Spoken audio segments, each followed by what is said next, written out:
Tana zuwa kofar gidansu Fatima kawai ta ga Yusuf da Fatima sun haɗa hannu suna ta cin soyayyar su, hankalinsu kwance suna ta fara'a suna jin daɗin su, sun mamanta da ita. Ta matsa kusa da su ta yi sallama. Yusuf yana ganin ta ya soke kai. Ta ce, haba ƙawata Fatima, ya zaki yi min haka a irin amanar da na baki da irin ƙawancen da muke yi tare da ke. Amma Fatima bata ji haushi ba, ta ce, Aisha ke fa kika tafiyar ki, ita kuma kin san rayuwa ba ta jira.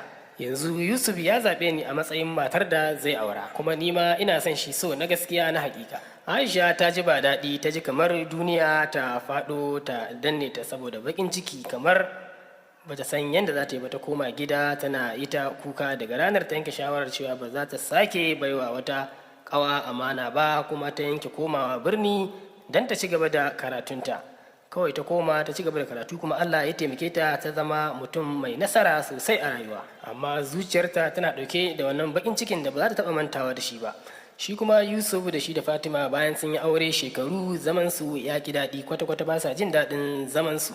Yusuf yana tunanin irin cin amanar da ya yi, ita ma Fatima a koda yaushe idan ta zauna tana tunanin irin cin amanar da ta yi wa ƙawarta cewa gaskiya bata kyauta ba. Ita ko Aisha tana can birni tana ita karatunta, yayin da ta samu nasarori sosai. Bayan ta kammala karatunta har jami'ar suka ɗauke ta suka bata wani gwaggwaban aiki mai romo. Bayan ta samu wannan aiki na jami'a tana yi, kuma wani babban kamfani na duniya ya zo ya ɗauke ta saboda yana ganin za ta ba shi gudunmawa a irin ilimin da take da shi. Daga lokacin da Aisha ta shiga wannan kamfani, Allah ya sa ta shiga da kafar dama. A wannan shekarar suka samu riba mai yawan gaske, wanda kamfanin ya zo na ɗaya a irin abubuwan da yake bugawa.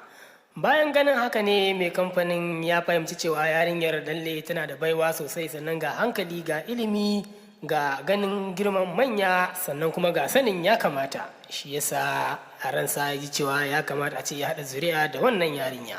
Daga na ya ce ma Aisha, ina da ɗaɗe tilo wanda na fi ƙauna a duniya, ina so na haɗa aurenki da shi in har ba za ki damu ba. Aisha ta sunkuyar da kai tana jin kunya, ta ce, ni dai ta waje na ba matsala, sai dai kawai a je a samu iyayena a gaya musu, kuma su ma na san ba sa da matsala. Daga nan wannan mai kamfani hamshakin attajiri ya je samu ɗansa Faruk ya gaya masa halin da ake ciki.